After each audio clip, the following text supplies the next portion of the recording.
Okay, if y'all will, we'll stand and say the pledge. I pledge allegiance to the flag of the United States of America and to the republic for which it stands, one nation, under God, indivisible, with liberty and justice for all.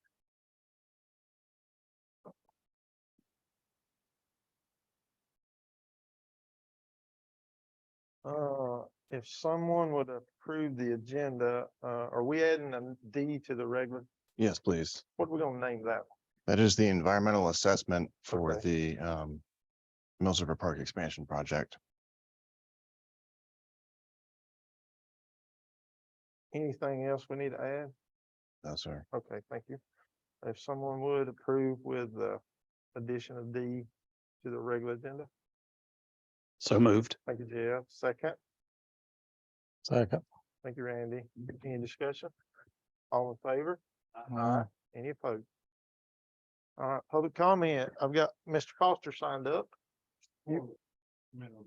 Okay, we'll hold it till then. We'll have a section for that. Mr. Mayor, Yes. I have one thing. It was not submitted as public comment, but I think it's appropriate to share at this point if you're Yeah, good with it. As you will recall, as part of the budget process this year, we provided funding to several different nonprofits, and we received a letter today from the Literacy Connection thanking the town for its contribution. So I'm just going to read this into the record and I'll Okay. provide it to you in electronic form later. Dear Town of Mills River, thank you for donating $2,500 to support literacy efforts at Literacy Connection. We strive to transform lives by cultivating literacy skills that promote social and economic success. Connecting people with their goals through literacy changes the projection of their life and their family and friends. Your donation is a big part of making the impossible possible for our learners. It's in all their faces from when they first come to us for services, nervous and unsure, to when they receive their test scores indicating they are progressing, proud and full of hope. We are stretching every dollar at Literacy Connection to ensure that this organization remains the beacon of light for people seeking to connect to their dreams through literacy. As always, it is with deep appreciation that we receive your donation. Thank you very much. Warm regards, Kim Hinkleman, Board President. thank you. You're welcome. All right, approval of the consent agenda, please. Thank you, Sandra. Second. I'll second the motion. Thank you, Jeff. Any discussion? Hearing none, all in favor? Any opposed? Hearing none. All right, moving on to our regular agenda, public hearing on the bicycle pedestrian plan. We'll need to enter into a public hearing for that. If someone will make a motion for us to go in. I'll make a motion. We enter the public hearing for the bike pedestrian plan. Thank you, Randy. Second. Second. Thank you, Jeff. Any discussion? All in favor? Uh, Aye. Any opposed? Hearing none. Okay.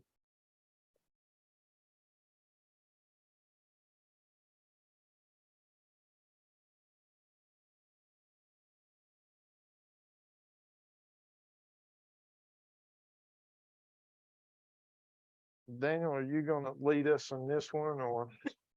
Yes, sir.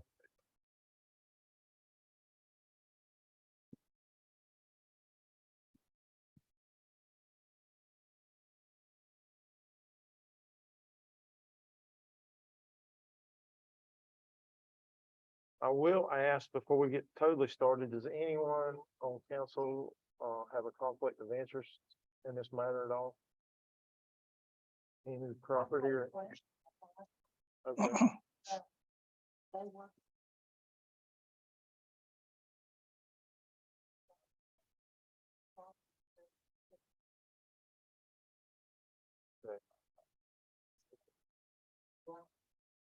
No, man, you don't. If you no longer own it. Anyone else? Okay, so in front of you this evening is a request to adopt the bicycle and pedestrian plan that was presented to you back in August. There have been no changes to the plan since then. We did not provide another copy because you've already seen it, but as has been the practice in town, we like to hold public hearings before adopting a policy document to give everyone in the community an opportunity to review and provide comment on that document. So The request again tonight is for the bicycle and pedestrian plan. Work on this began back in 2021. And there were several months of public engagement and involvement in the community through surveys. And this project was made possible by a grant from the North Carolina Department of Transportation, specifically its Integrated Mobility Division. They provide funding for bicycle and pedestrian plans as well as bicycle plans, depending upon the jurisdiction's population. We were able to combine the two. The total cost of the project was $50,000. The state provides 90% of that, and the town has a 10% match. And the Blue Ridge Bicycle Club provided half of the town's match, so the Blue Ridge Bicycle Club provided $2,500, and the remaining cash for the match came from the town, $2,500. We worked with Traffic Planning and Design, who is a national firm, but has an office in Asheville, to complete this work, and they have done several projects like this in the immediate vicinity, including Fletcher and Jackson County, as well as projects with the city of Asheville. So that's all I have for explanation. I'm happy to go into any detail or answer any questions the board might have. Question for staff? So Daniel, the way it was presented to us in the plan, I just want to make sure that we are not committing to actually building anything or spending any town money, correct? That's correct. That's all.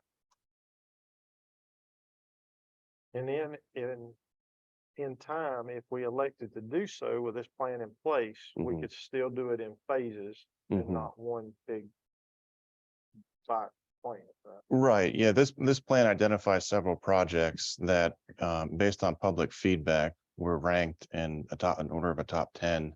But that order does not have to be followed in that manner. We could start with number 10 and start with number 6 or what have you. The big motivation behind something like this is the state Department of Transportation has a complete streets policy. And what that requires is that each highway project that is undertaken at the state level has to consider all modes of transportation, including bicycle and pedestrians. And so if the project is identified on a highway and it's in this plan, and the state is going to upgrade that highway or expand it or something like that, they will include that, and it will be provided, the cost will be covered by the state on that. Whereas if we did not have the plan and they were going to put that in, it would be a 20% match. So this does free up some future funding in a perfect world that the state would cover.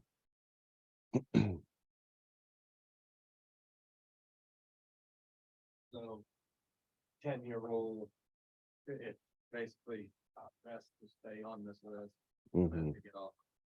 There is no timeline associated with this. These projects can happen in the next 5 years. We could tackle one in 10 years and then tackle one in another 10 years. We're not under any obligation to implement this under any timeline. Now, the project that I think the board is referencing is the Mills River Valley Trail, which the town has secured a grant from the French Broad River MPO for that project. And if that money, the town commits to that project through signing off on the design phase, then the town is committed to paying its share of that. But that is independent of this plan that is identified in this plan. But the town is not committed to that project yet.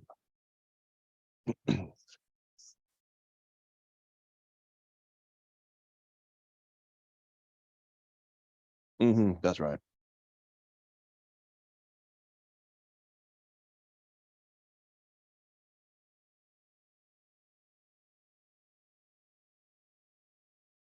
Not necessarily.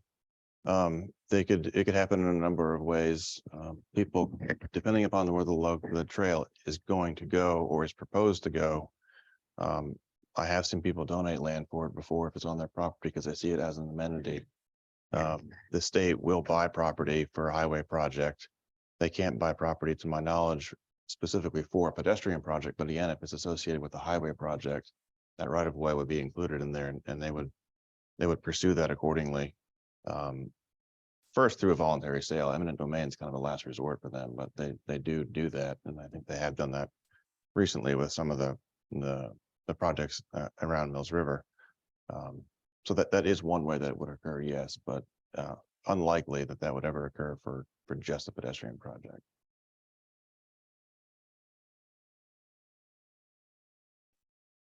Any other questions? Jeff, James? Moving along, let's see. So, I know we don't have a real applicant for this. Do we got any property owners or interested parties that would like to present any kind of feedback on this? Not necessarily public comment, but property owners that this is directly affecting?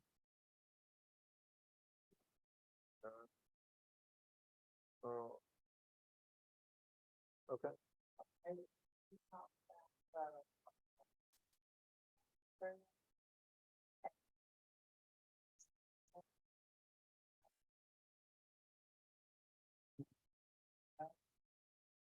That is the understanding that we had back in 2011 to 14, something like Yeah. that, yeah. That was the understanding back then. It's my understanding that the new design hasn't even been done, correct? Or It's not been done to the level of construction. They've done what's called an express design, which is basically they look at the existing right of way and they look at how wide that is, how wide the highway would be if it was improved, how wide the bike path would be. And then what you're referring to, I think, is called clear recovery area. So there's an area from the edge of the asphalt that to a certain point can't have any obstructions. That would include things like trees or bike paths or something like that. And that is to a certain extent based on the speed limit. I don't know those numbers off the top of my head, but I do know that that is the case. So they've not been, it's not been designed in a way that anyone can go and build it. It's like horizontal design is what they call it. So it's just looking at on basically a 1D piece of paper, how wide everything would be. we need to make sure we don't get that project confused with this other project. See, I don't know.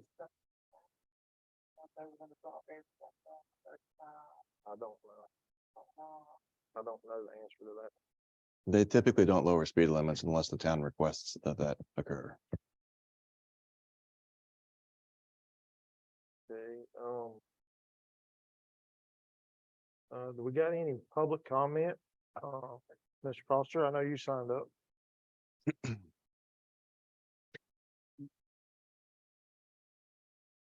Well, I see Patty doesn't have her timer tonight, so I'll try to still make it briefly.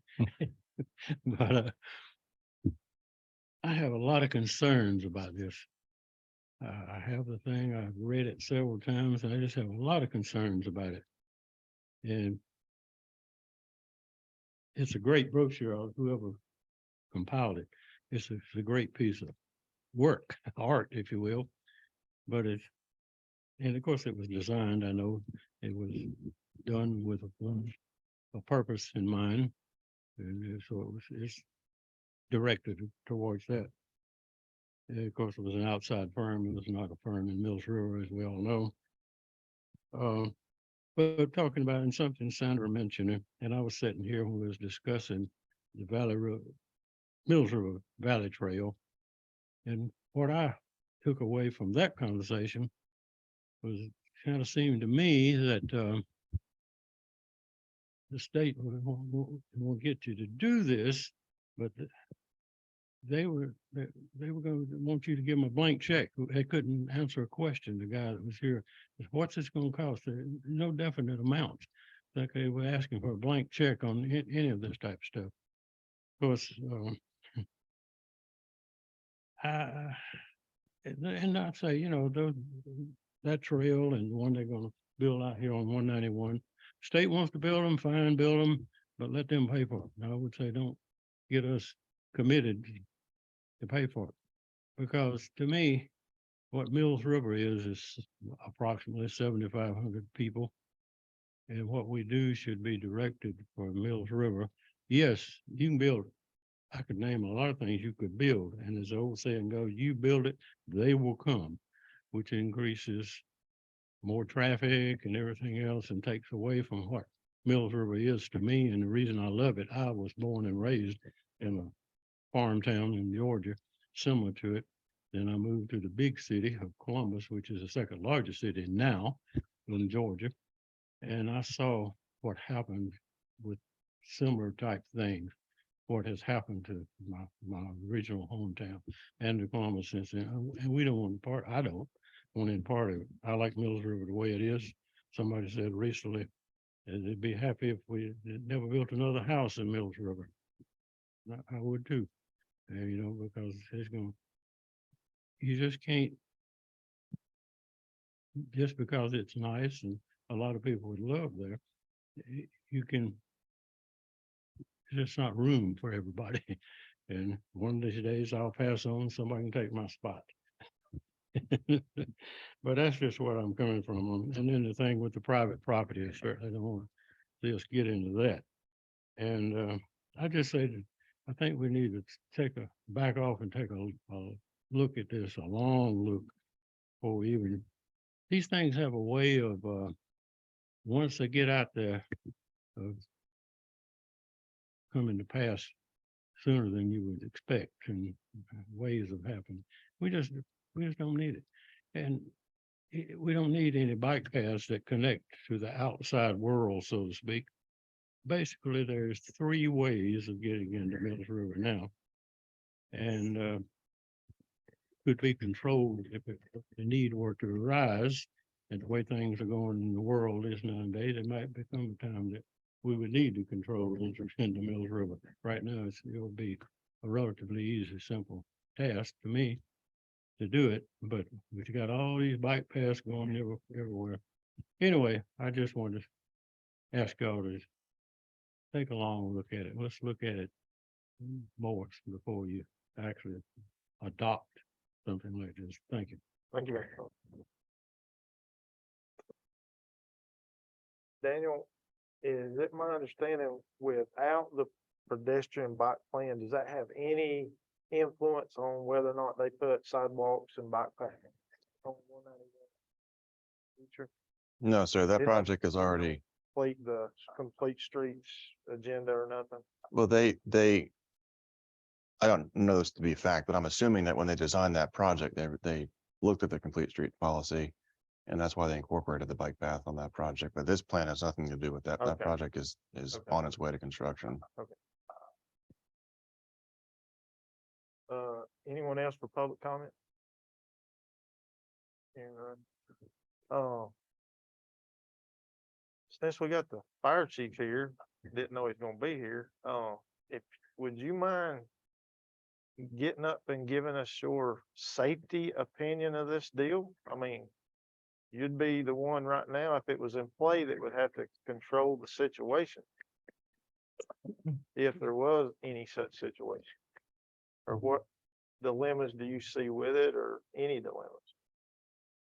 I guess I have mixed feelings about this. A lot of folks have, for whatever reason, have asked me my opinion on it.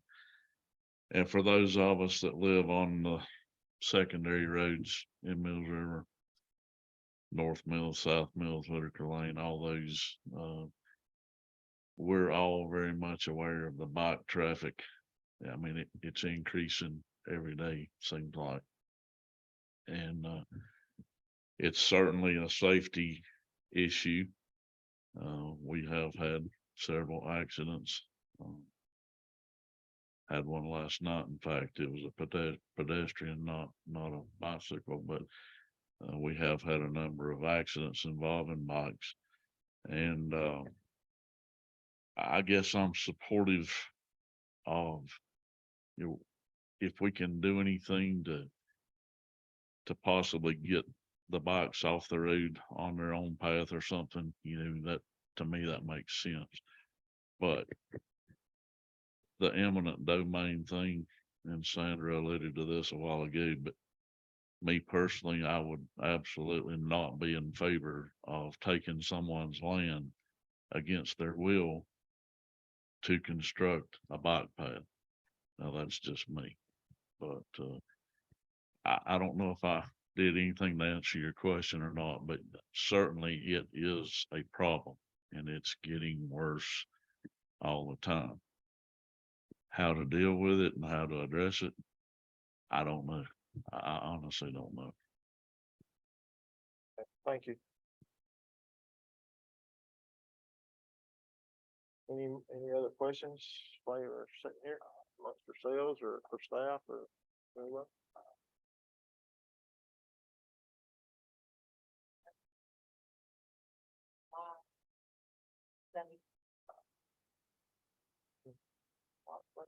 I thought long and hard, not a lot of people about it.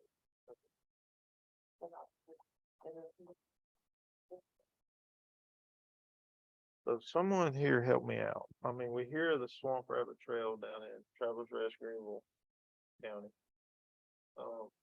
Would this be a smaller version of this if it was all constructed and networked together? Is that what we're thinking about, in a roundabout way, is to put my mind on what we're talking about doing eventually? I think the Swamp Rabbit is a fair comparison in terms of the infrastructure itself. I think it's 10 feet wide paved asphalt path, and this plan does recommend in certain areas of town that that be the facility that is built.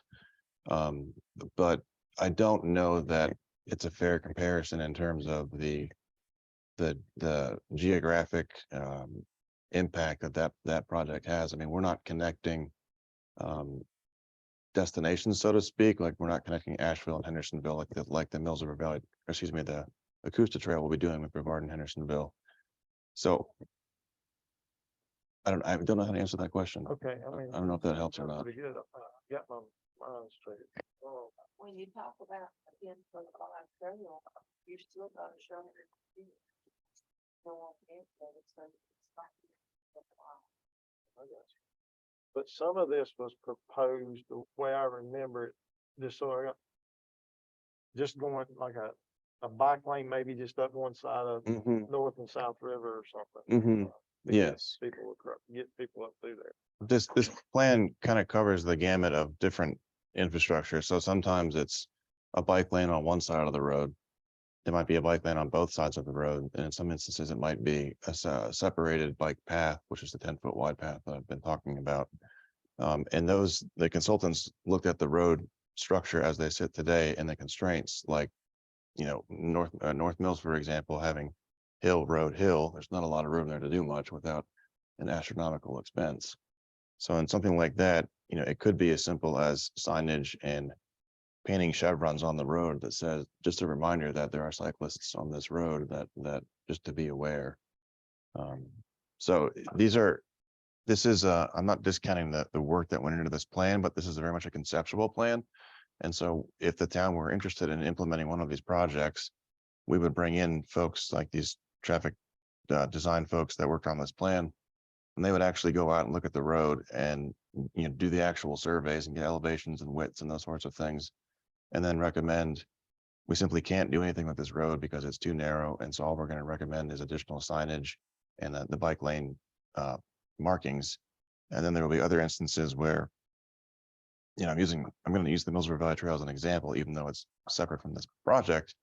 When they look at that, they'll say, well, Highway 280 is fairly high speed, high traffic volumes. It would be safer to have people off of the road entirely as opposed to sharing the road with traffic.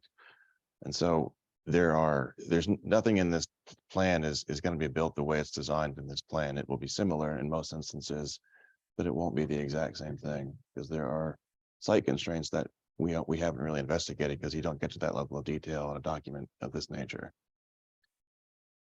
So the advantage to having this plan in place versus 5 years from now saying, hey, we want to try to get some of this bike traffic off of North and South Mills River. The way I understand it, the only thing this plan would provide for us would be if for some reason DOT decided to update North and South Mills River, they would try to implement this plan at the same time. That's right. And it would be on their dime. That's right. Instead of part of the town's dime. Jackson and Benton Farm and Ray. Well, the way I look at it is the things that were in this plan And if the town wanted to implement them, that would just be a town decision.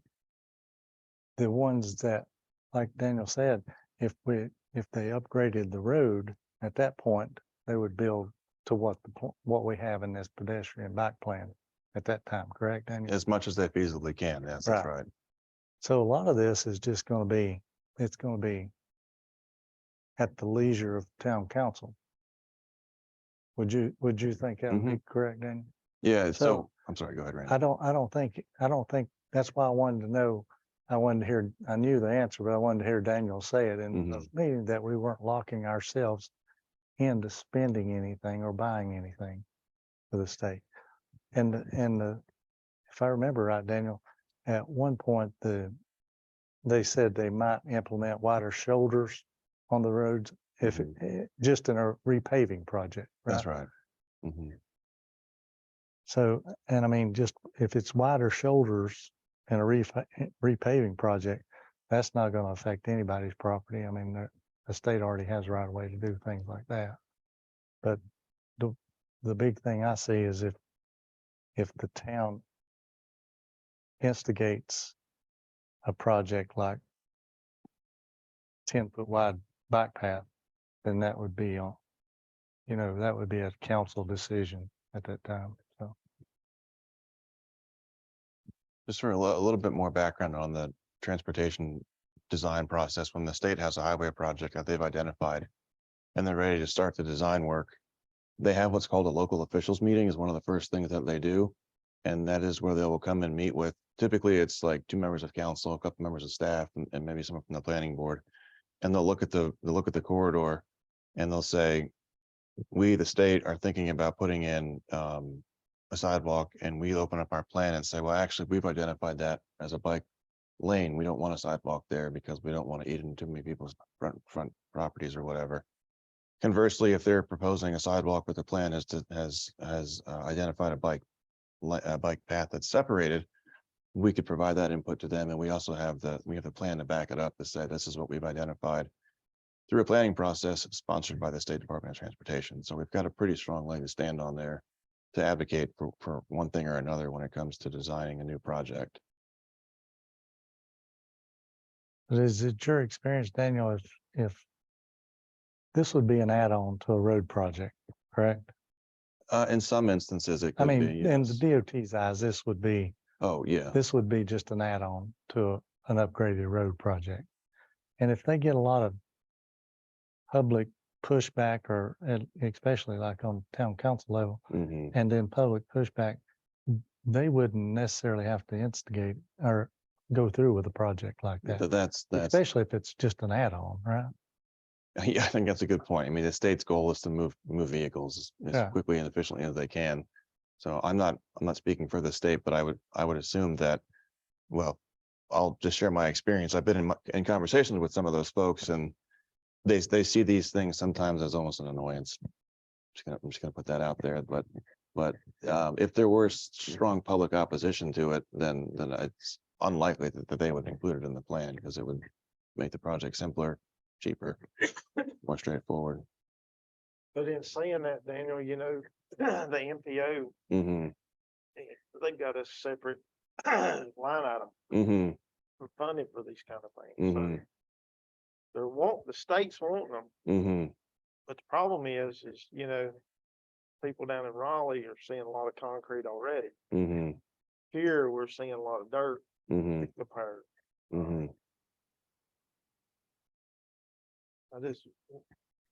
I just want to try to make the right decision, because this 5 set of council members won't always be here. Right. If we implement this plan, then it's in play.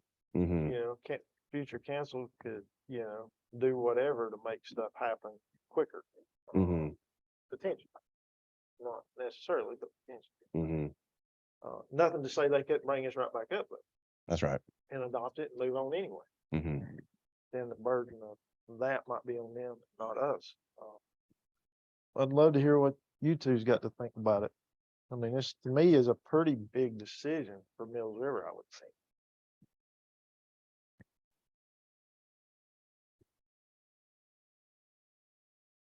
Well, I share concerns of both Mr. Foster and Sandra and others that had that to say tonight, but I will also say that I see value in the information that's in this plan.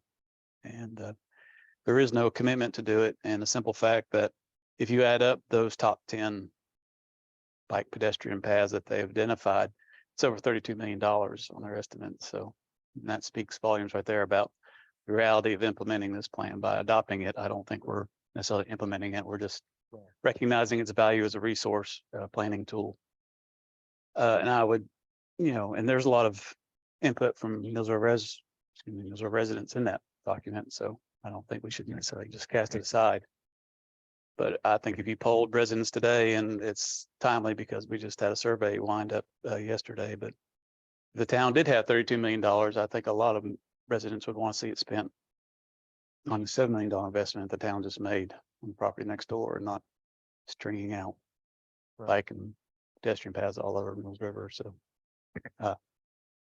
So I guess if I'm saying anything, it's that I am amenable to adopting it basically as a resource, a planning tool, but I have serious reservations about its implementation, not only the value to the residents, or it's also just the flat out cost of any of these paths.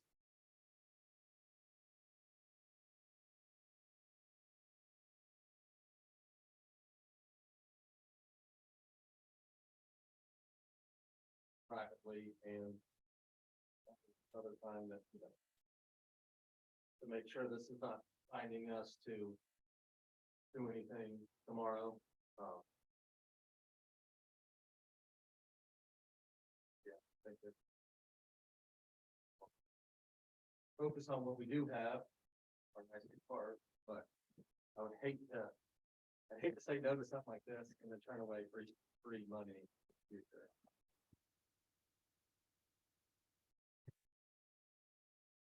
I may have a crazy question, Dan, but could we approve this plan and take some elements of it out, some sections out I think you certainly could. that might potentially create a intimate domain situation at some point in time? Mhm. They could just say, Yeah, I mean, this is the town's plan. Okay. There's no harm in making adjustments to it. what do y'all think about something like that? The town hall, the same thing, pick it up. Who would do that? Yeah, but that would be the question. What's-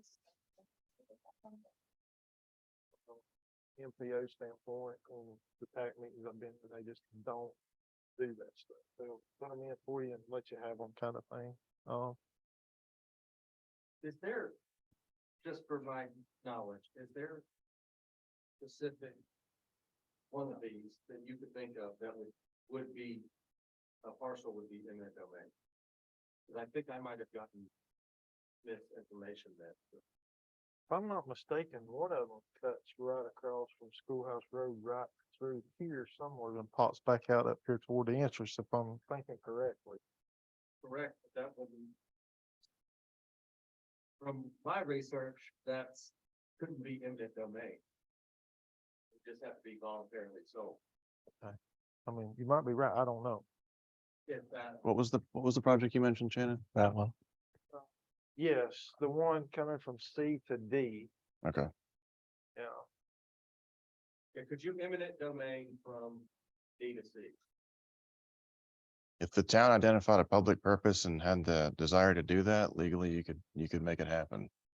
Well, I mean, that's why we ask the questions. Exactly why we ask questions. And there has to be a compelling public interest. It can't just be that this is where we want it. It has to be like, this is the only place it can go, and we're eliminating a safety hazard in doing this, and there's simply no other option to get it done. What size if it goes on the bottom, ever is it gonna go on the bottom?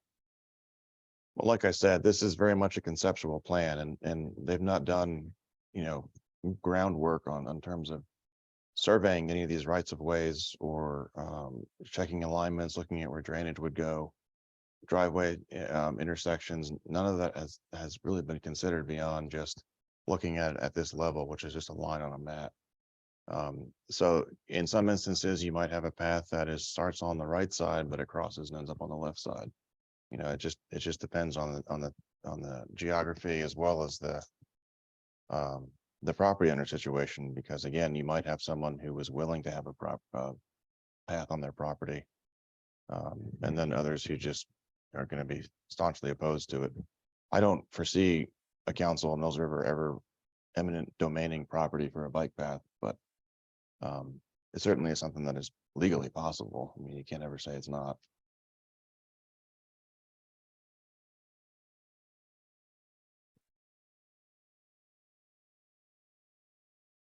More questions?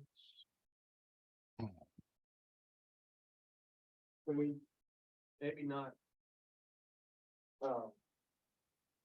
take things out, but is it possible to drop this with a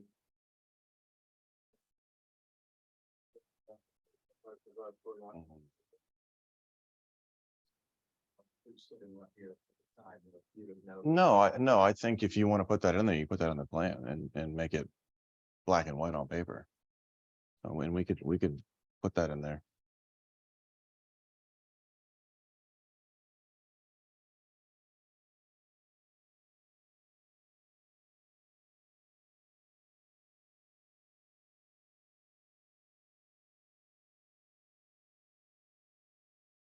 You're under no deadline to adopt this. We're just at this point in the process that it's ready for adoption. But if you want to see additional language added, or if you want to strike certain sections, that is within your purview to do. Yeah, we'll take, you've said already tonight that this is conceptual. Mhm. Next page is crossing 191 to get to this. Mm-hmm. And I would have, I have heartburn that whatever it was, I forget, $2 million to cross it. Mm-hmm. It's gonna be quadruple because we're fixing to have 5 lanes to get across. Mm-hmm. So it is a little bit of, how much does this truly cost? Right. Is it feasible for the town and to work on the parking space? Mm-hmm. I don't know. I was driving down 280 the other day and went, man, that's a long way to cross. Mm-hmm. Mhm. It is. So you need to look.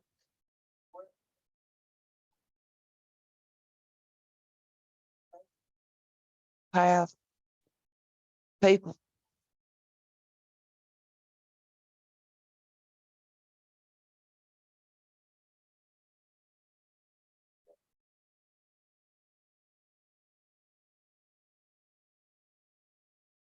I've been trying to look at it from a safety standpoint too, you know.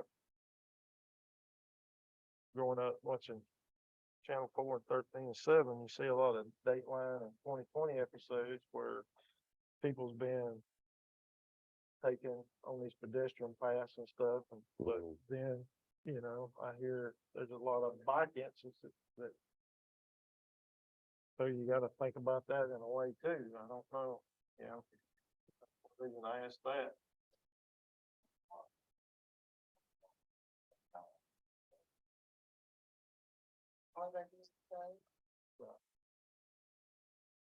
That's something you wanna ask? Yeah.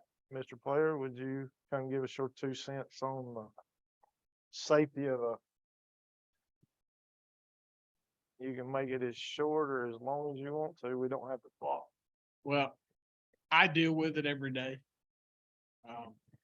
I deal with the cars that pass bikes, that put the front of bikes that I've stopped. And I've dealt with the bikes who are riding 2 and 3 wide road. Had conversation with the Blue Ridge Bike Club folks. And so the bikes aren't going anywhere, the cars aren't going anywhere. And so to fix a problem, there needs to be some kind of plan. What that plan is, I don't know. And what the timeline is, I don't know. But it's never going to be cheap. And I think every town, every county in the state deals with this dilemma every day of how to accommodate and safely provide space for both. As far as the safety of the trails and stuff, I'm unaware of any incidents particularly that happen. A lot of that area runs through the city of Hendersonville. So I don't hear that, but we do have county. We've had to provide equipment to patrol those. And we do have officers that go out and patrol those at various times during the day. And so by providing the emergency phones along the trail, things where people can access from there, just to provide people, I've had people move here and say, I moved here from so-and-so because I wanted to be safe. There's dangers in every community you go to, and you just have to be aware and be aware of your surroundings, be aware of the situations, and don't get sucked into those scams and things that a lot of people fall into, unfortunately, being this kind of thing being one. But, as far as the bikes go, I'll tell you, a month ago, I was sitting at Rafa Church and a group of bicyclists came around the zigzag curves there just before the old fire department. And a gentleman in the car tried to pass him, and he would have probably done okay, but somebody turned off a Presbyterian Church Road coming back towards the old fire department. He had to cut in quickly to avoid a head-on collision and clip the front of a bicyclist. Luckily, that bicyclist didn't get hurt or didn't fall. And so we went down, stopped him, and we had a conversation. He jumped out of the car right away. I know. That's what we deal with every day here. Not to say it's getting any worse or any better. They're just, both groups are here and both groups are trying to do their thing and very narrow country roads.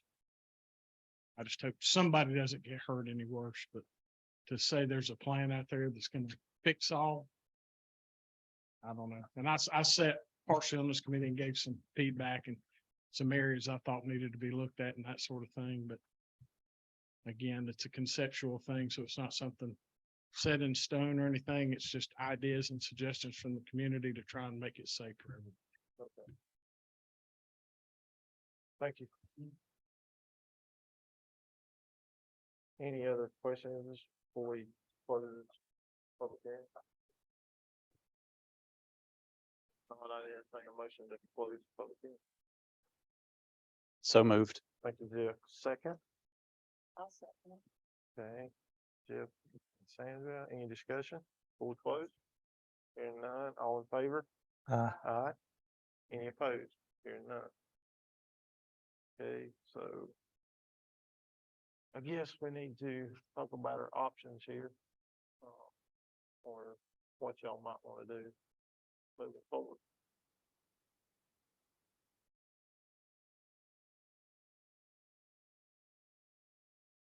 I think we got the next motion, but I voted on this.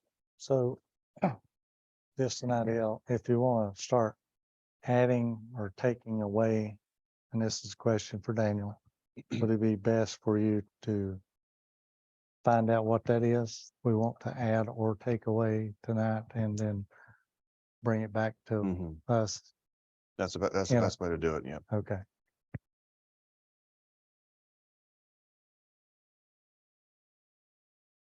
So do let's try to speed the process up just a little bit. Do we have a motion to approve this, or do we have a motion to deny this? Yeah, either one of those. Well, I think the resolution that had been drafted for our benefit tonight, it spells out explicitly what we're signing on to in its current form. And for the public's benefit, it's just Town of Mills River Council resolves that the Go Mills River pedestrian and bicycle plan is to serve as a guide, future planning, and is hereby adopted, and that the town council hereby expresses its intent that such document be used henceforth as a reference in creation of all ordinances, rules, and regulations and investment to the extent they may impact multimodal infrastructure. So I mean, that's pretty tepid language in terms of we're not signing on to much. And what I do like about this plan is that when they put it together, they gave no thought of constraints, about property owner rights. They just said, what would be the best bike plan we can put together for the town of Mills River? And they just ran with it. And this is the product. And so there's a lot of criticism and a lot of lot of editing that could be done to it, and I think that's for future councils if they see something, but I think it has value as a reference, and so, to answer your question, Mayor, I'm in favor of adopting resolution as it's been proposed in the, in our packet. Okay.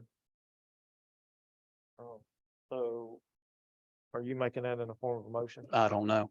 I hear I'm you. just- I hear you. At this point, Jeff's asking if he's got any support.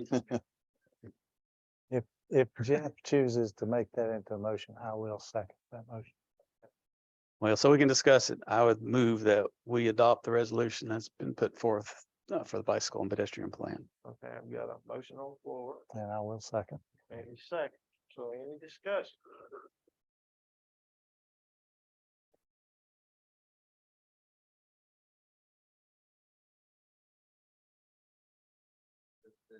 That's good.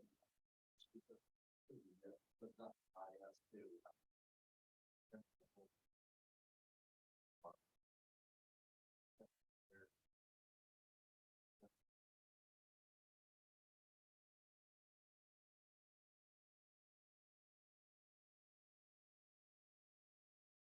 I certainly think it is.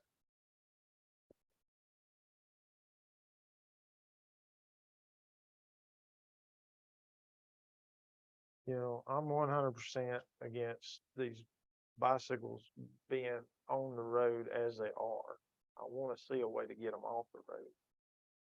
Just for their own safety and putting somebody else's life potentially in a mess with a lawsuit from hitting them or killing them.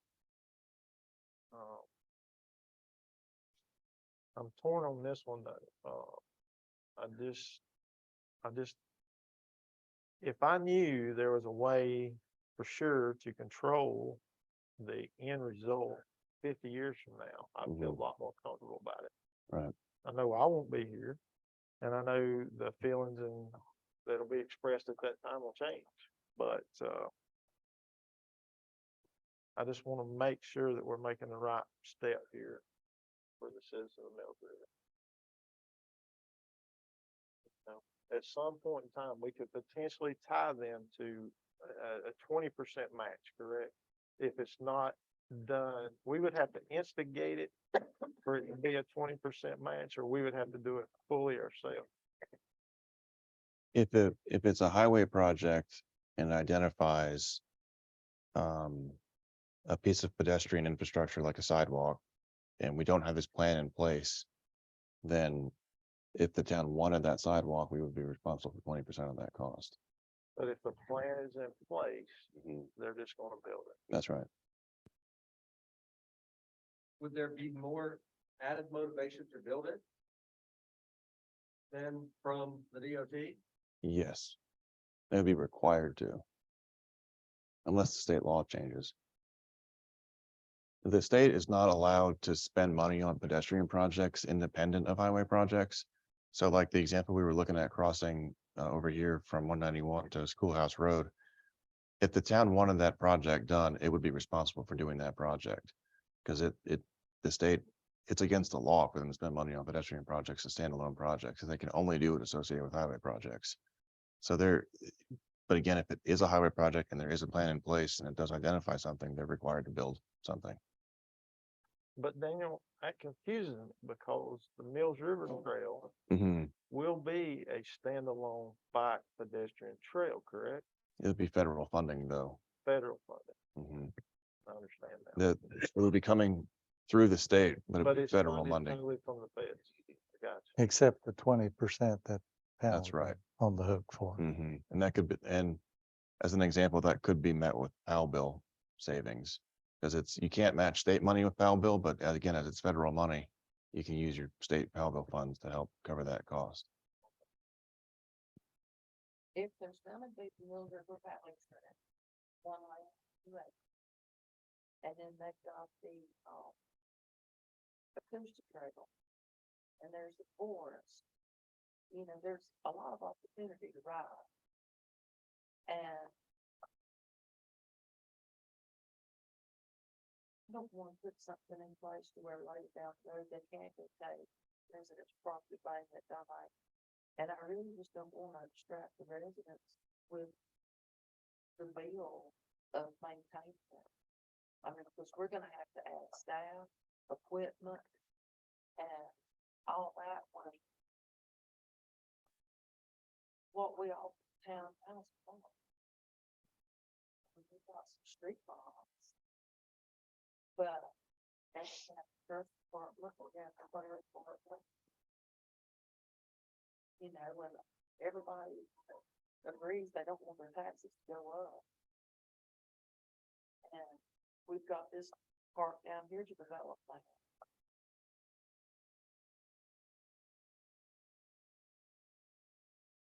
And they may check that out down the road and state, they say, we're gonna develop that. Is that the state? Mhm.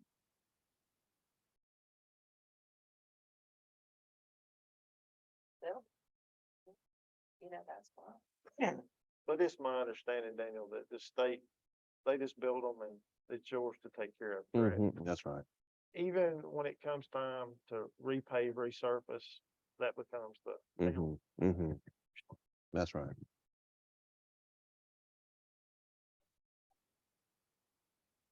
I guess that would be the town. Would be the town. The other thing that I'll mention that is identified in here as an option, the town wanted to implement it.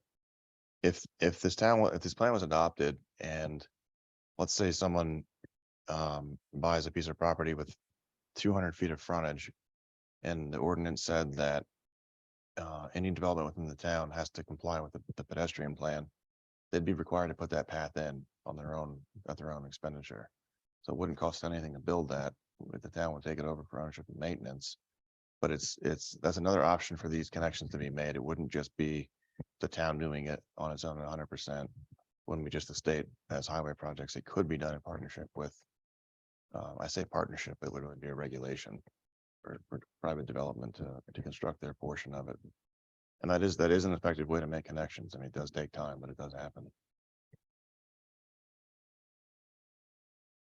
State that if property is bought, and sold, then the state right away, if it's bought, and sold, the state right away goes up where it is like 22 or 35 feet. Goes up in it, but when I went through the experience, my deed has not been touched in over 100 years. It's still at 20 feet. So somebody buys and sells, then eminent domain might not play such a factor into it, but for people who's lived here forever, you know, it could greatly affect them.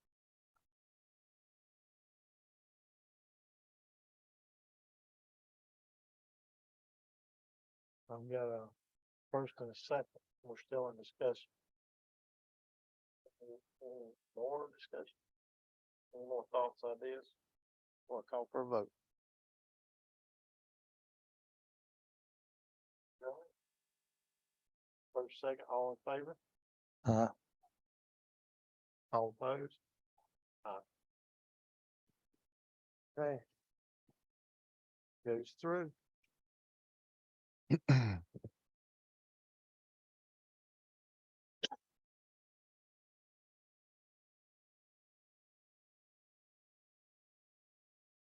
Okay, moving on to the traffic signal up here at the new fire station. Mayor and council, this item in front of you this evening has been in the works for some time. I have met with the fire chief. A couple times about this, and we had talked about it being part of the original of the budget process last year. It didn't make it into that, and so we're here tonight to request from the town that the town help offset the cost of the traffic signal that was recently installed at the fire station. And I'll let Chief Livingston speak to the purpose of that signal, but in essence, it will provide them a safer entrance onto the highway and when they are responding to a call. The total cost is $80,000, and if the town is interested in supporting with all ARPA commitments, both money spent as well as commitments to things like the farm market, as well as the funding for the nonprofits that has not been awarded yet. there is a balance of $173,310.96. So there is funding available there. And there's also, of course, unassigned fund balance if that is at the interest of the council. Yeah, I'm gonna stop there with my information and offer to you and Chief Livingston, if you want to add anything to that, please do so. Excuse me. So this process started a little over 2 years ago, I guess. And we were fairly certain that we would need a traffic signal in front of our new station. And that's absolutely turned out to be the case. When I first started talking to DOT about this, the first figure that they gave me, and I don't remember exactly, Daniel, maybe you do, but it was a little over $100,000. And my board asked me to speak to Daniel about the possibility of using, now this is later in the game, of course, but they asked me to speak to Daniel about the possibility of using some ARPA funding to either fund it or help fund it. So I spoke to Daniel, I guess 3 or 4 times about that. And when it became clear that it was an absolute necessity, we didn't have any choice but to do it. Obviously that it's not a free thing, it costs money, but anyway, when they came back with a firm figure, surprisingly, it came down to $80,000 instead of going up from what they originally told me. And then Eric Lovedahl, he's the DOT engineer out of the Silva office. He's the one who is in charge of those projects for this area. And he worked with me to get the ball rolling. And as DOT projects often do, it got held up. It was very, very frustrating. Took forever. But in a nutshell, what happened, his conceptual plan has to go to Raleigh to some group of engineers office down there, and they do the actual design. And everyone in that office, according to Eric, everyone in that office retired at the same time. They were left with nobody to do this work. So they had to hire and train new engineers, and that held it up even more. But anyway, they finally got the design of it done. And we sent them a check because they wouldn't move forward with it unless we did. And we took that money, just so you know, I believe in being transparent with y'all, but we have one apparatus that's financed and not paid off. We owe $96,000 on it. And we took some reserve money that we had hoped to use to pay off that apparatus. We took that reserve funding instead and used it to pay this $80,000 to DOT. So that's how we paid, for the traffic signal. It has been installed. They finished it last week. It is operational. They've got to come back hopefully soon and make some adjustments to it. When folks stop on 280 and allow our apparatus to go out, we don't want those folks to have to sit there for 1 or 2 minutes unnecessarily. We want people to be able to go on their way. So we've got to make some adjustments to allow that to happen. It's holding people too long as it stands today, but they are coming back to make that adjustment, and a couple of others. As it stands today, the the lights they're a flashing red. And they're gonna change those to where they stay a solid red. They don't flash red. But that way it'll be a little bit more in line with a normal red light traffic signal, whatever.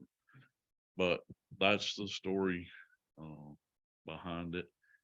And again, my board just asked me to approach Daniel, and we felt like that would be a good use of some ARPA funding. If there's better other uses for it that are higher on the priority level than this is, then we understand. But, we just wanted to ask.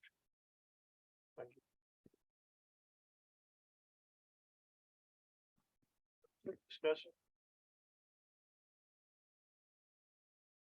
So Daniel, whenever we did the first round of nonprofit for the ARPA money, Mhm. did, because that was all for capital expenditures, correct? Mhm. For the nonprofits. Mhm. Did anybody ever come forward and did we award anything for capital We projects? got several applications, but the board had questions for a few of them. So we responded with those questions, got some replies. So no, money has not been awarded yet to those nonprofits. Do you remember right off the top of your head? Because we set aside $100,000. Mhm. Yeah. Do you remember what the requests were for? It was well Dollar. over that, but one of them, which was the North and South Missouri Community Center, was 100,000, and they've withdrawn their application. Okay. Aside from that, I don't remember the specifics. But and then, do you remember who else put in for the capital? The Literacy Connection did. That was The- $2,500. There was a church, Unity Church. Mm. Yeah, that's right. Gentleman come and spoke for the vision van for the Edward Lines. Yes, yep, that was the other one. Well, yeah. no, Yes, the well, partnership. Daniel, from a manager standpoint, if we approve this tonight, where would you suggest we pull the money from? Have you thought about it that far yet? Yes, I think ARPA is your best bet. I mean, that's money that the town didn't count on, obviously, when it came to us. And we have sufficient funding to support those nonprofits at that $100,000 level. And I think this is a reasonable expenditure. In fact, one of the ARPA categories that they were hoping that the money would be spent on was public safety. So this fits that category very well. And just real quick, I pulled it up. We got applications from the Blue Ridge Literacy Council, Mills River Partnership, Mount Gilead Baptist Church, Mills River Farm Market, Steep Incorporated, Unity of the Blue Ridge, and they submitted 2 applications for a total of $274,000. But again, the community center was 97,000 and they backed out. And then the other 2, the Steep was not ranked very well. I honestly cannot remember the rest of the details, but So that $100,000 not in the, on the sign, not over 3 things. that's right. That's the 173 is the total of, if you take everything out, what we've spent, what we've committed to the farm market, and what we've committed to this nonprofit project, you have $173,000 unassigned available for expenditure.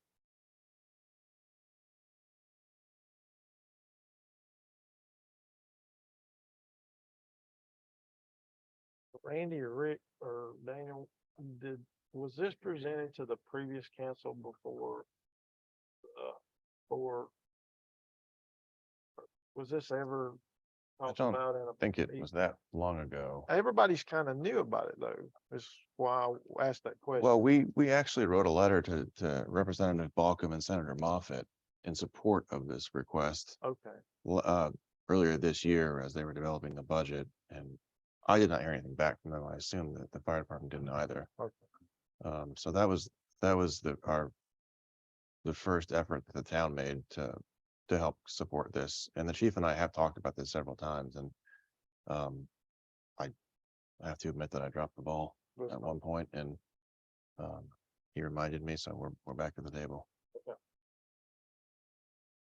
If we use ARPA money, is it like all or nothing? If we have to take the whole thing? ARPA? No, you can, I mean, the cost was 80,000, you could fund 70,000, 40,000, 10,000, or you could take 40,000 from unassigned fund balance and 40,000 from ARPA, and it's entirely up to the board. You don't have to use ARPA money at all. I mean, we could afford to bring this out of unassigned fund balance as I speak for the finance director. Right, yeah.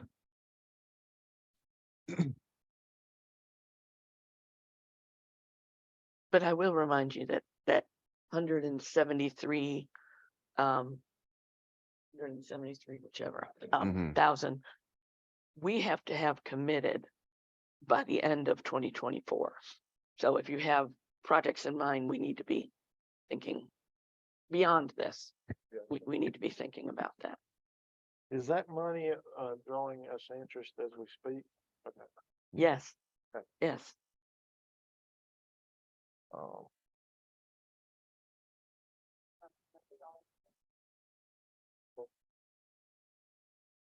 Get a form of a motion, or you just still don't?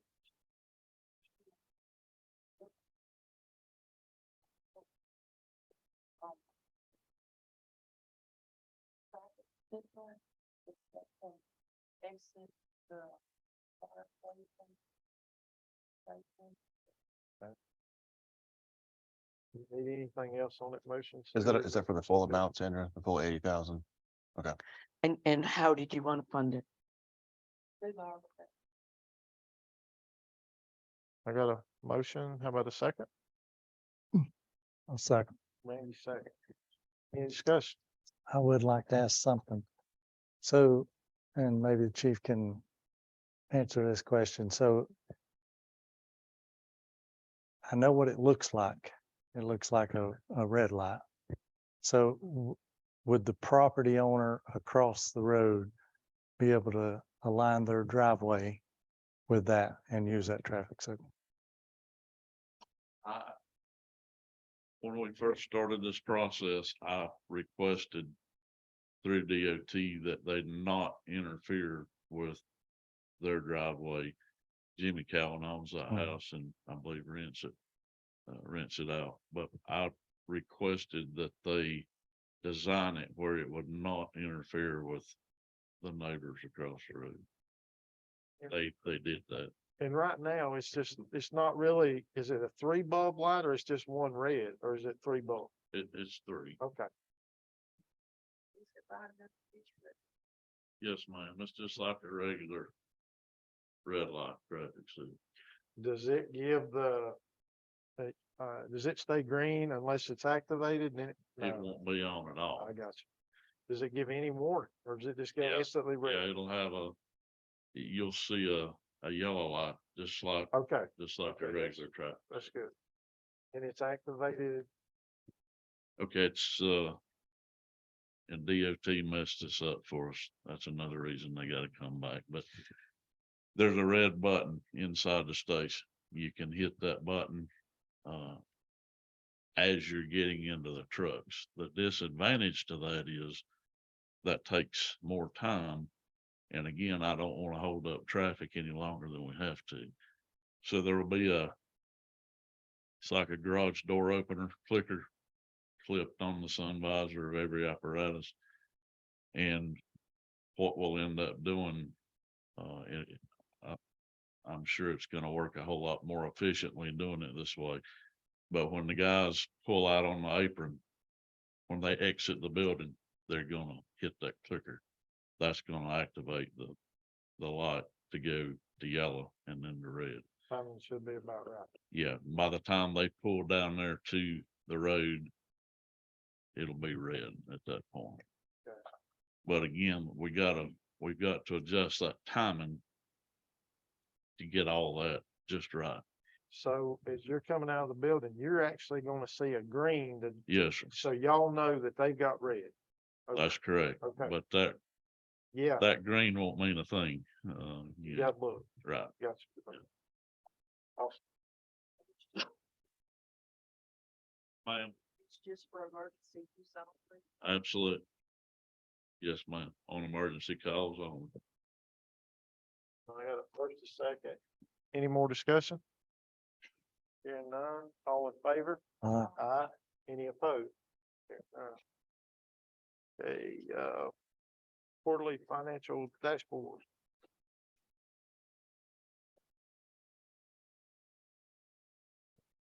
And I put a copy in your packet and then I've given you another one, because when I printed it, the percent of budget column on the right did not print.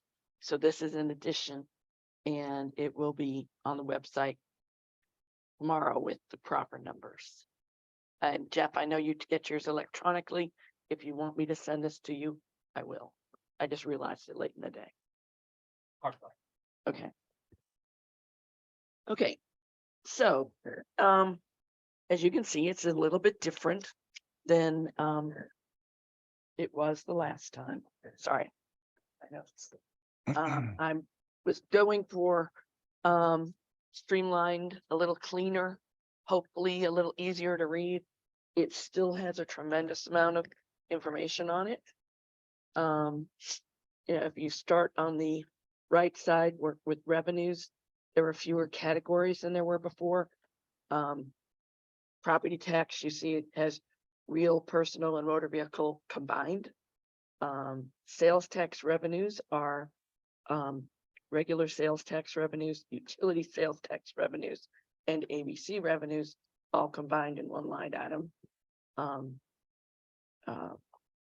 Your expenditures are, still by department, and with your new departments and their information technology and collection expense. On the left, there are two charts splitting out your operating budget versus your capital budget and the percent of expenditures, which we have already spent. This year, when you adopted your budget, it went up over $9 million from 5 something. And it was because of your capital budget. So I felt it would be, it's a truer picture of where your expenses are really going. So, overall, your revenues are doing well. For the most part, their percent of budget is where you expect them to be this time of year. Interest on investments, we warned that interest rates would be going down. They haven't, so we're doing very well. Your parks and recreation fees are higher. We could ask our parks director, but I'm pretty sure that has a lot to do with the fact that we have more programs up and running. So as they're getting more participation, those fees will continue to go up. We didn't know how to budget for that, so we're coming in strong early.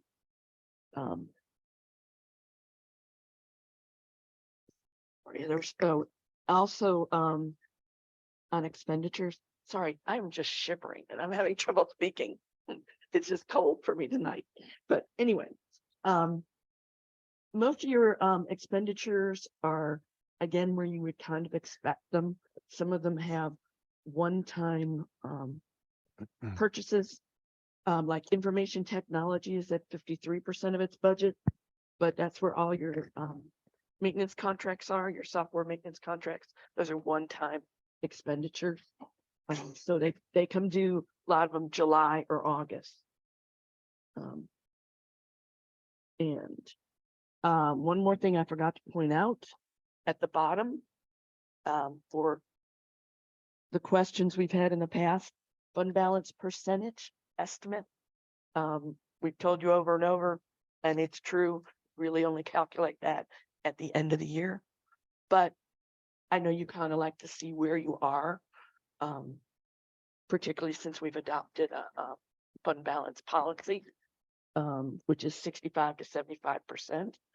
So to give you an idea, we were doing well at the end of September. Are there questions, something different you'd like to see? I know I went pretty fast, but How far are, so we're 4 months into the new year, the fiscal year, correct? So the PAL bill revenue is at $78,000. That's half of what you got budgeted. Why are they paying out so much? So in the first 4 months? So they're Um, gonna just stop paying it in no, January? it comes twice a year. Okay, Half of it in, they say October, but it usually comes in September. And then the other half okay. about January. So that's why it's that way. I It was just, wondering if they paid a monthly on the month thing. I was thinking we're gonna score a big one if they're. Yeah. Well, that would be nice, but no, not this one is, Okay, that's twice a year. okay. See, Bar graphs are helpful, so thank you for. You can see it in a glance rather than trying to discern it from numbers. but again, if you get into studying it and you find I've combined too many lines and it's confusing or whatever, just, I'm open to suggestion. Bless you. Nicole, are you seeing that the majority of the people are still wanting to rent the lower shed, or are they more looking at this with the bathroom facility attached? No, it's both. We've definitely seen a big increase. Obviously not having the bathrooms open for a while held back a little bit some reservations. But almost every weekend day, both shelters are rented at least twice a day. Okay. Through the busy part of the year. I think when you look at the year, I know I don't break it down in the weekly report, but there's, I'd say about like 150 reservations for the big shelter and about 90 for the little shelter right now. The year. Any other questions? Hmm. Hearing none. We'll move on to our environmental project. Mayor and council, I sent you some information earlier this week about this funding request. It relates to the environmental assessment for both this park or this property as well as the recently acquired pieces. I'm going to hand it over to Nicole to give you the details on the proposal. Yeah, just a quick overview. I think about 2 weeks ago, I was out here with Sarah Burrows with Sage Design as well as Tom Jones with WGLA to walk the new property. And currently there's a jurisdictional stream that has been recorded in the middle of this property. The previous landowner has done some work that Tom Jones felt changed the aspect of that property. And depending on what comes out of this environmental study is going to very much depend on what we can do with that property. Having a jurisdictional stream through the middle of it would mean that there's like a 200-foot buffer that we would not be able to essentially do much on. But Tom Jones with WGLA thinks if we look at that, it's no longer going to be considered a jurisdictional stream, which would very much change what we can and can't do with that property during the planning process. So he thought it was imperative that we get that property looked at, so we really know what kind of limitations we have as far as buffers and water on that property, as well as the effect that has had on our property, because that water has always come to our property. And so with some of those changes, he thought it was just very important that we do that. So we're just here to ask you, it's not something we planned on doing right away, but he thinks it's important that we go ahead and do it earlier on in the process than we thought. So we're just here to ask you for the funding to get that process started. Any questions? That from spring into Spring- You said the free from water. So the previous landowner, being agriculture, they're exempt from a lot of permitting rules and requirements. And so I think for some of their benefit, they've rerouted water on the property. So that is what has changed from the last time that property was looked at. And so that's why it's important for us to figure out what exactly we're dealing with as far as where the water goes, and if we're dealing with wetlands, are we dealing with streams, that sort of thing.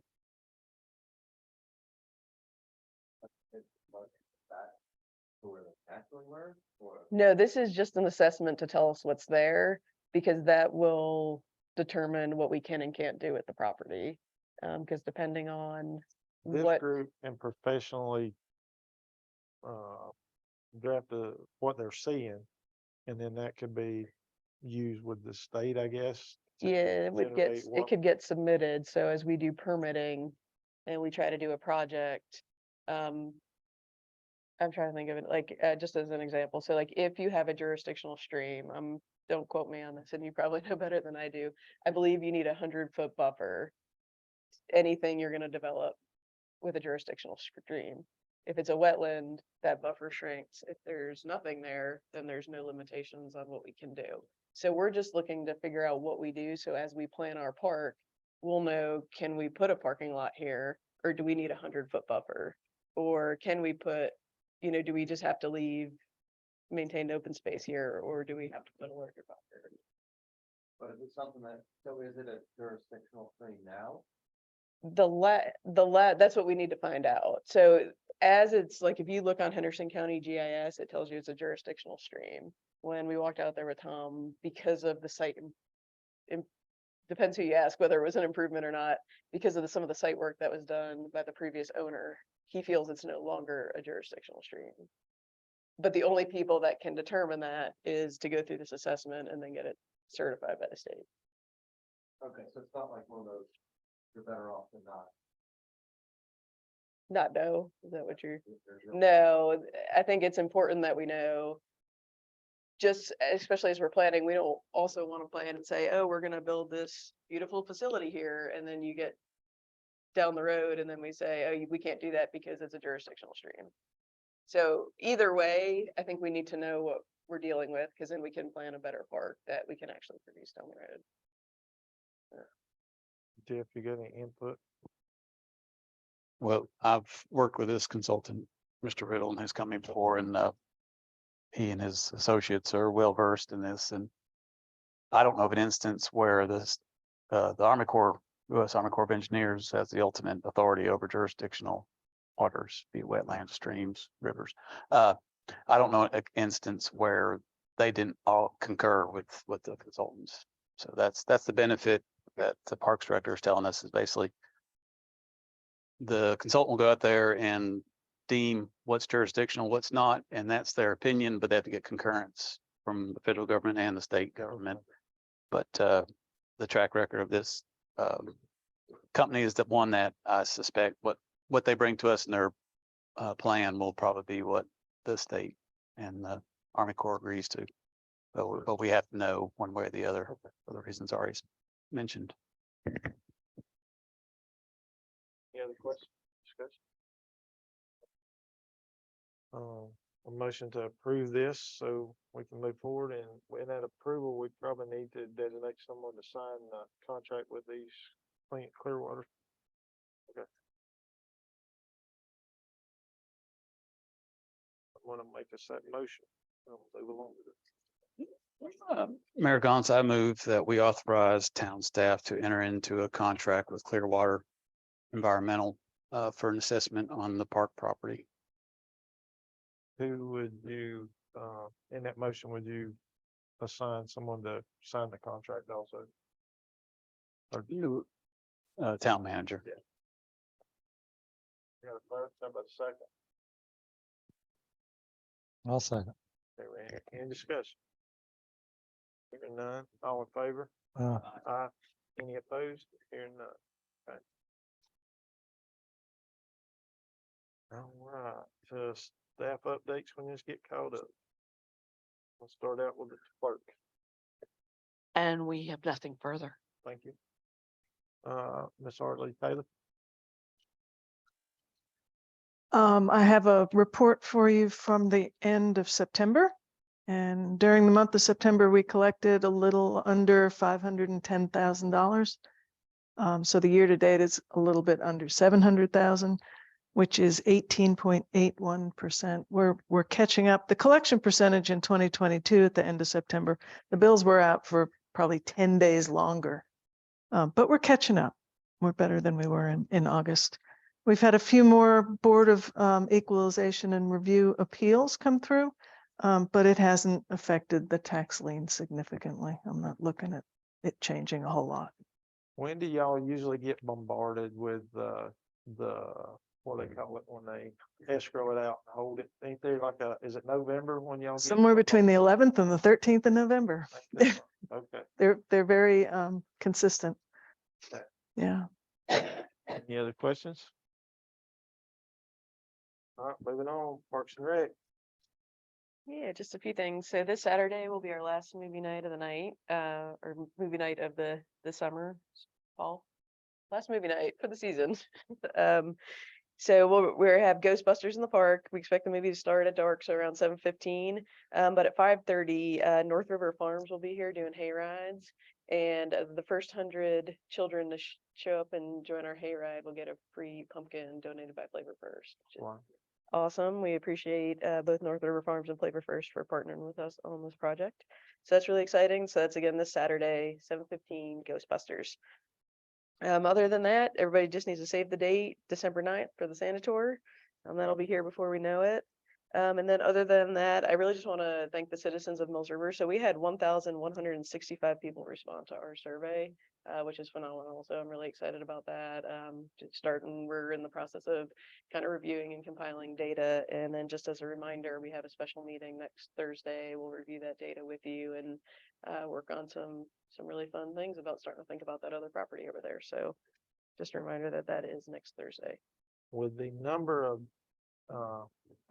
data that you got to go through, will you be able to compile that by next Thursday? Yeah. Okay. Yeah, we'll get it. Looks like our plan director had nothing. Did he leave you with anything? Yeah, I've got just one update. You may have seen in the news today, I think it was, the Times News, that the Board of Adjustment approved a grocery store or shopping center this Tuesday. The grocery section is about 50,000 square feet, 10,000 square feet of retail space. We don't know, we can't confirm who the tenant is going to be, who is not going to be yet. I can tell you that they sound like a motivated bunch, and they'll be working with the planning director very, very soon to get construction drawings submitted so we can get them approved and they can break ground. So that'll be an exciting new addition to the town. That's all from planning. Just a couple of updates overall. Just want to remind the board that the volunteer appreciation dinner is on the 24th at 6 p.m. If you've not already RSVP'd, please reach out to Michelle in our Parks Department to get your name on the list. I'm not making a fashion statement tonight. It's Breast Cancer Awareness Month, so wear pink. I know it looks terrible with my shirt. And then I believe it's also Fire Safety Month, if I'm not mistaken, right, Chief? Check your smoke detectors, know where you're going to go in case of a fire. And that's all I have. Does that cover yours as well? Yes, sir. Okay. Any council comments?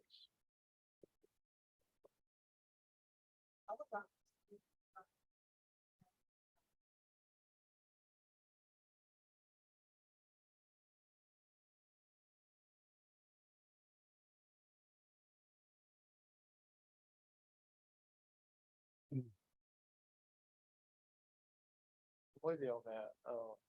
I mentioned it to Daniel the other day as well, that we needed to look into that. We're seeing some increased field activity going into, as I was a child, would have never dreamed you'd put that much dirt anywhere. But, I see some dams being created and, we have a disaster like Crusoe and them had, it could be devastating to Mills River. I think, from my aspect, needs a professional eyes put on that. So, I'd be happy to come whenever you want me to come.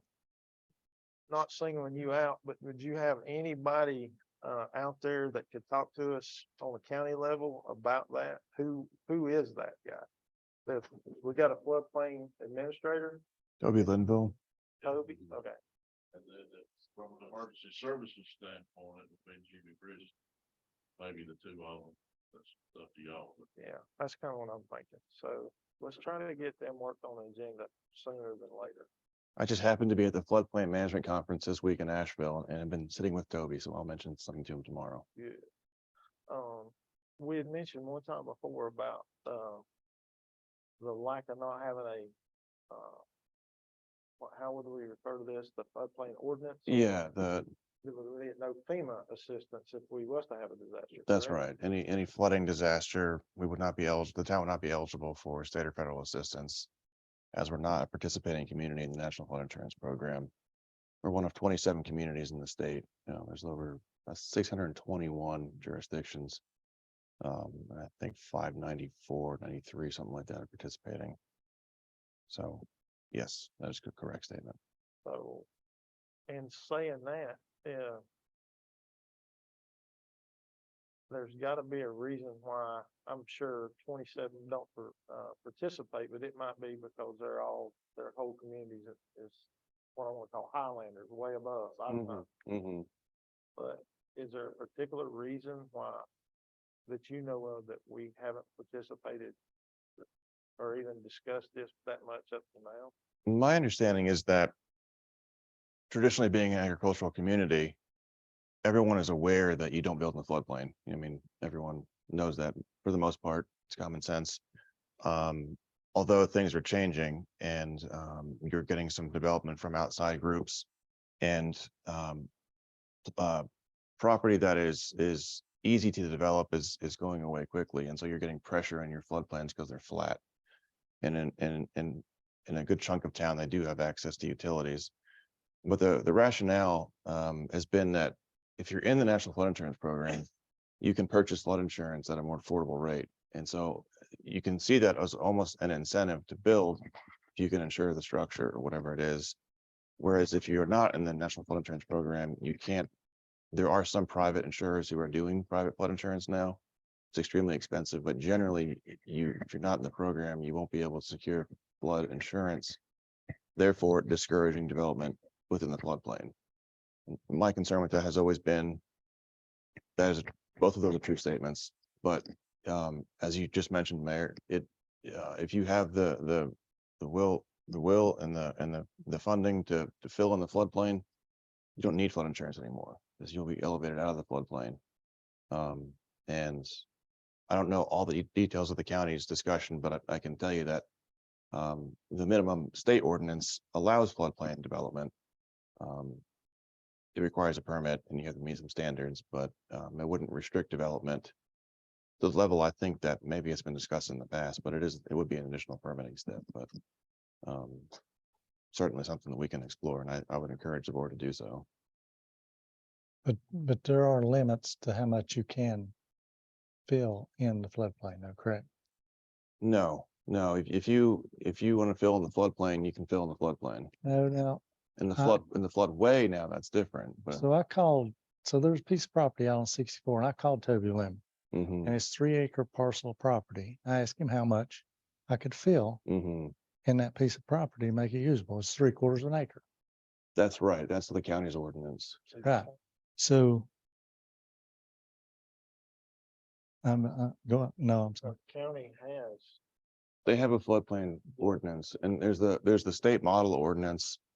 And then there's local jurisdictions can go above and beyond that. And that's what the county has done. that makes sense.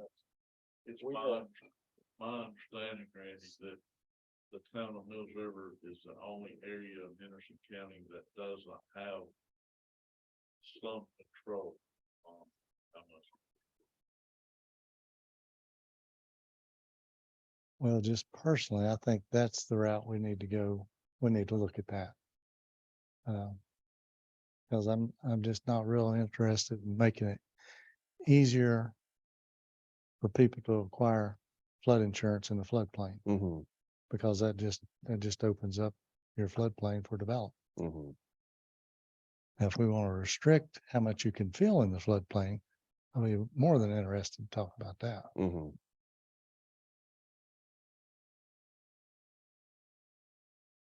Two points that I will just throw out real quick as food for thought. all of you know, Haywood County got tens of millions of dollars, which they desperately needed. To build a pretty safe community in there. They got lots and lots of federal and state assistance. It's my understanding, Daniel, correct me if I'm wrong, but it's my understanding that Mills River would not be entitled to one dime of what Haywood County got because we're not further through. And I'll just go on to say this, and I hope it doesn't happen during my lifetime, but the same thing that happened in Crusade, at some point, I promise you it's gonna happen in Mills River. And when it does, it's gonna be devastating. A lot of loss of property, it's gonna be a lot of loss of life. That's a given. It's coming, it's gonna happen. The second point I wanna make is, I think all of us, farming and agriculture is near to our hearts.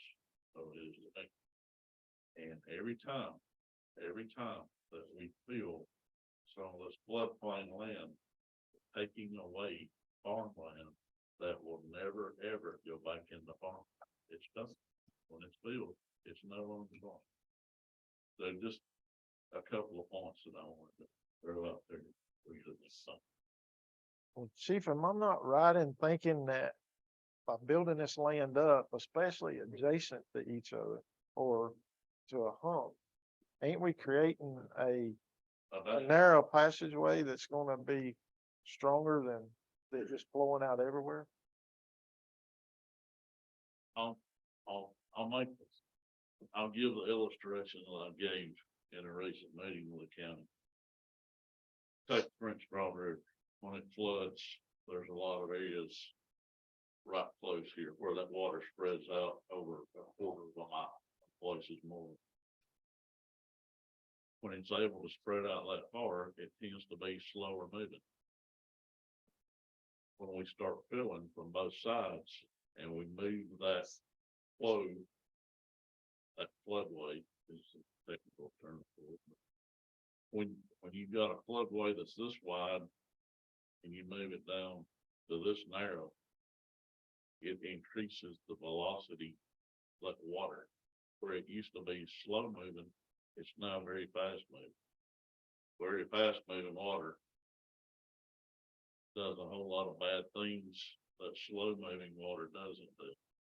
So, and I'm not just talking about emergency services, I'm just talking about it too.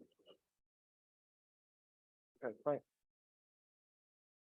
So we'll get that on our radar to get on a council meeting soon. Anything else about that? Not specifically about that, but kind of in line with that. I've talked to Daniel several times. This Mills River got the emergency plan. And he said that we go with Harrison County's emergency plan. Well, we don't know what that is. And I mentioned to Daniel, that the Mills River Community Building also serves as a second ward for Henderson. He didn't know that. So I would like to sit down and have a discussion to where we know kind of what's going on. And provide for the residents, if we should have such a emergency situation come up. Yeah, we might even have some input into that. If you would like for us to address that issue at the same meeting, we'll be happy to. Yeah, because Jimmy Bush will be here. Right. He'll be That'd the be head of good. it. Okay. Anything else about that? I got one other thing. Bradley Johnson has called and is willing to donate the cow off the creamery to the town. Look at staff, so I'll let your head down, trying not to laugh out loud. We're gonna put it, thinking about putting it right outside of Sue's window, so she can.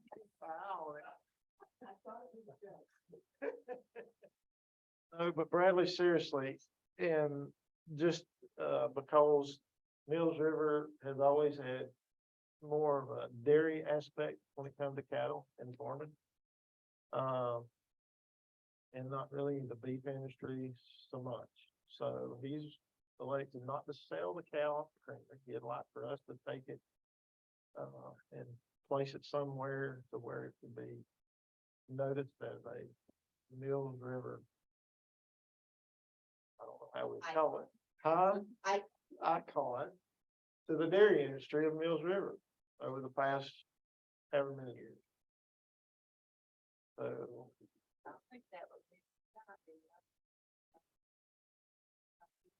Like a history file, because that way someone's gonna do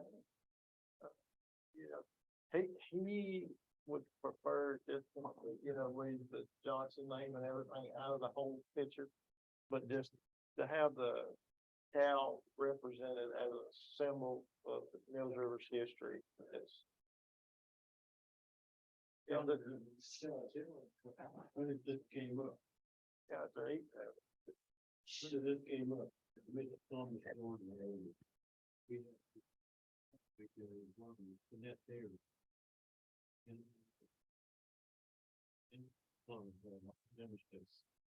If Katie the cow, it was huge.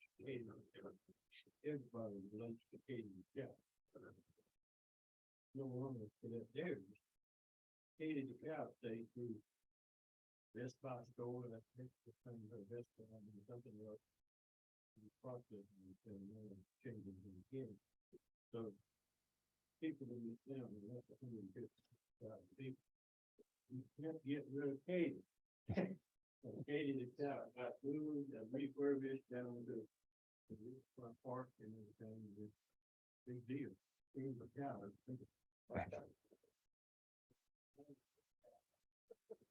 I think that's the first order of business as we take it, is we're gonna come up with a name for it, right? I guess, Yeah, that's a good one. if we'd have known it a few weeks earlier, we could have sent it out in the survey. Yeah. P.S. Help us name our new cat. Okay, any other council comments? I just had a couple. Hey, absolutely. One, did we get the bathroom issue resolved with the Mhm. Hickory shelter? Mhm. Okay, It's being resolved. I don't think the work has been done right. okay. Yeah, the work's not been complete yet, but we are on the schedule for it to be complete. The bathrooms are currently completely operational. They're just likely to clog again until that repair is done, but I expect next week they'll be out here to do that work. Okay. And my other comment was I had a constituent that attempted to watch the BOA meeting on Tuesday and said they couldn't hear the members. So I don't know if there's any way we can do a mic check, if there's a way you can listen in to hear what's actually going to go out on the internet or Mhm. before we start a meeting, but it's a continuing problem that Sandra's brought up a number of Yeah. times. But again, it's been brought to my attention that they couldn't hear even the chairman Okay. on Tuesday. I want to get that here, but I'll try to do one of that, so. And just for your information, I was in the room and I couldn't hear the members because they all got quieter and quieter as the night went on. So that contributed. Okay, well, the manager made us all aware a couple of meetings ago that, basically it's operator error, and whether it's training that we need to do or just ensure, like I said, with a mic check from the soundboard or whatever it is to make sure that everybody's being picked up before we broadcast these public meetings. I mean, it's a service that I'm glad it came out of the pandemic, but it's not much of a service. They can't hear anything. So we call this money and technology.